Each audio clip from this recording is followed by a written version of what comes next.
SSC stenographer Jansatta संपादकीय प्रतिलेखन संख्या 208 गति 100 शब्द प्रति मिनट। Be ready 3, 2, 1 start. इसमें कोई दो राय नहीं कि कोरोना महामारी के झटकों से दो चार हुई दुनिया अब भी आर्थिक मोर्चे पर संभलने की राह तलाश रही है। उसमें उपज रही तमाम चुनौतियों के बावजूद भारत के सबसे तेजी से बढ़ने वाली अर्थव्यवस्था बने रहने के संकेत आ रहे हैं। वैश्विक प्रभावों के बरक्स अपनी स्थितियों के मद्देनज़र नीतिगत फैसलों के जरिए संकट का सामना करना इसकी वजह रही है। कई बार अंतर्राष्ट्रीय स्तर पर जो हालात पैदा होते हैं उसका असर कमोबेश तमाम देशों पर पड़ता ही है।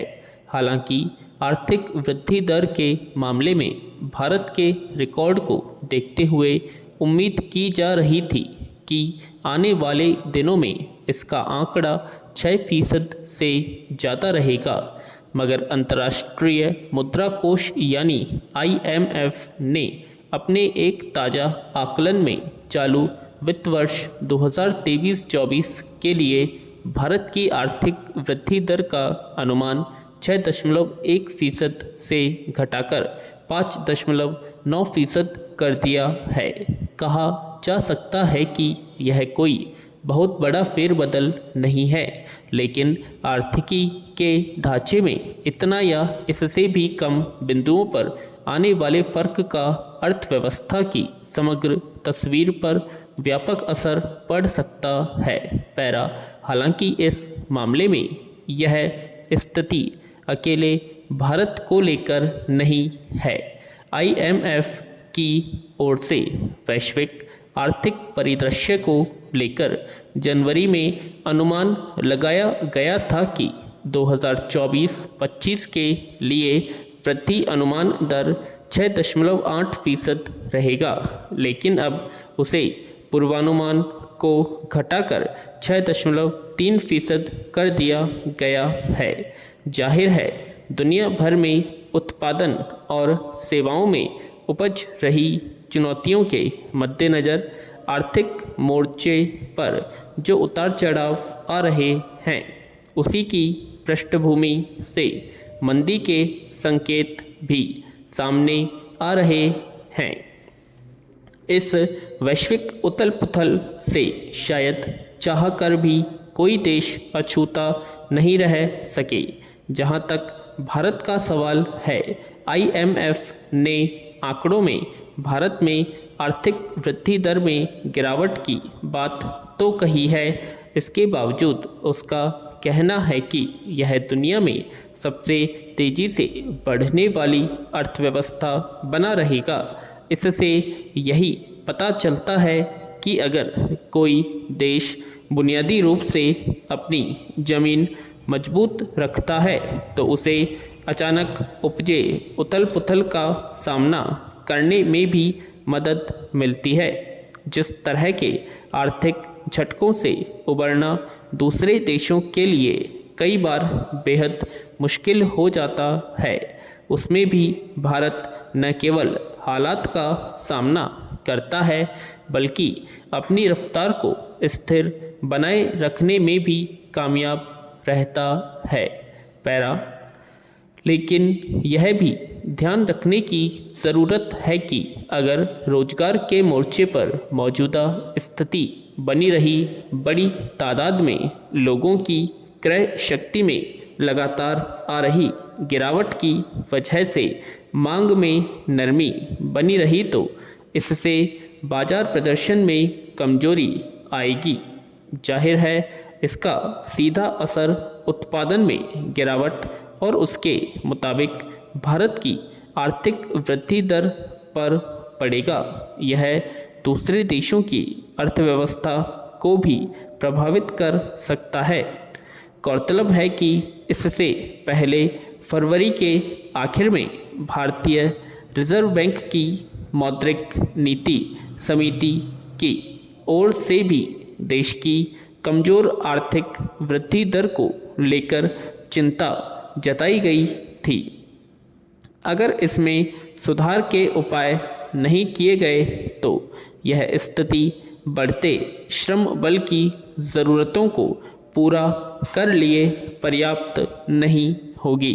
साथ ही पिछले कुछ समय से ब्याज दर ऊंचा करने होने के कारण ऋणों की मासिक किस्त में बढ़ोतरी हो गई है। स्वाभाविक ही इसका प्रभाव आम परिवारों के रोज़मर्रा के खर्चों पर पड़ा है और मांग में गिरावट आई है। यानी अगर उत्पादित वस्तुओं और सेवाओं की मांग के मामले में यह स्थिति नहीं सुधरी तो चिंता और बढ़ सकती है।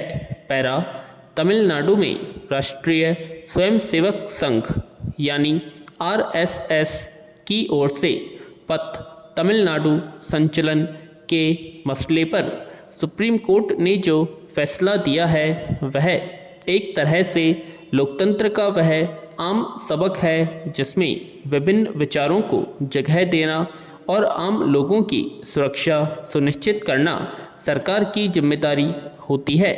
गौरतलब है कि राज्य में 47 जगहों पर निकलने वाले पथ संचालन जुलूस के मसले पर राज्य सरकार का कहना था कि वह इसके पूर्ण विरोध में नहीं है, मगर संवेदनशील इलाकों में इसकी अनुमति नहीं दी जा सकती। सरकार का यह रुख तब भी बना रहा जब RSS ने इसे लोगों के शांतिपूर्ण जमा होने के मौलिक अधिकार का हनन बताया था। तमिलनाडु सरकार के रुख को खारिज करते हुए मद्रास हाई कोर्ट राष्ट्रीय स्वयंसेवक संघ को तय मार्गों से पथ संचलन निकालने की इजाज़त दे दी थी। हालांकि राज्य सरकार ने अपनी दलीलों के साथ सुप्रीम कोर्ट का रुख किया था। अब शीर्ष अदालत ने भी जिस तरह मद्रास हाई कोर्ट के आदेश को बरकरार रखा वह एक तरह से राज्य सरकार के लिए झटका है।